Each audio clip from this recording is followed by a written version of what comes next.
জীবনে যা কিছুই করেন না কেন নিজের সুখের চাবিকাঠি অন্যের হাতে তুলে দিবেন না। কখনোই কারোর উপর এতটা নির্ভরশীল হবেন না যে তাদের সামান্য অবহেলাতেই আপনার মন খারাপ হয়ে যায়। আসসালামু আলাইকুম। আজকে কিছু কথা বলবো। কথাগুলো গল্পের মতো হলেও এটাই বাস্তব, যা অনেকের জীবনের সাথে মিল রয়েছে। একজন বৌমা কখনোই তার শাশুড়ির প্রিয় হতে পারে না, কারণ সমাজ তাকে সেই সুযোগ দেয় না। বিয়ের পর থেকে সে এক অদৃশ্য পরীক্ষার মধ্যে পড়ে যায়, যেখানে তার প্রতিটি কাজ শাশুড়ির মানদণ্ডে বিচার হয়, কিন্তু শাশুড়ির দৃষ্টিভঙ্গি বা মানসিকতার বিচার করা হয় না।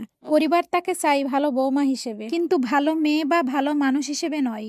একজন স্ত্রী যখন তার স্বামীর প্রতি যত্নবান হয়, তখন সেটিকে শাশুড়ি দেখেন ছেলেকে দূরে সরানোর চেষ্টা হিসেবে। শ্বশুরবাড়িতে একজন বৌমাকে আপন করতে চাওয়া হয় ঠিকই, কিন্তু শর্ত সাপেক্ষে, যেখানে তাকে স্বামীর প্রতি নয় শাশুড়ির প্রতি বেশি অনুগত হতে হয়, নিজস্ব মতামতকে জলাঞ্জলি দিতে হয়। অথচ একজন শাশুড়ি যদি সত্যিই তার ছেলের সুখ চান, তবে বোঝা উচিত ছেলের স্ত্রীও একজন মানুষ, তার নিজস্ব মতামত, স্বপ্ন, অনুভূতি, আকাঙ্ক্ষা আছে। তাকে ভালোবাসা ও সম্মান দিলে তিনিও মায়ের মতোই শ্রদ্ধা ও ভালোবাসা ফিরিয়ে দেবেন। কিন্তু দুর্ভাগ্যবশত বেশিরভাগ পরিবারে বৌমার যত্ন, মমতা ও দায়িত্বশীলতাকে কৃতজ্ঞতার বদলে সন্দেহের চোখে দেখা হয়। ফলে সে কখনো শাশুড়ির প্রিয় হতে পারে না, বরং মেনে নেয়া একজন মানুষ হয়েই থাকতে হয়।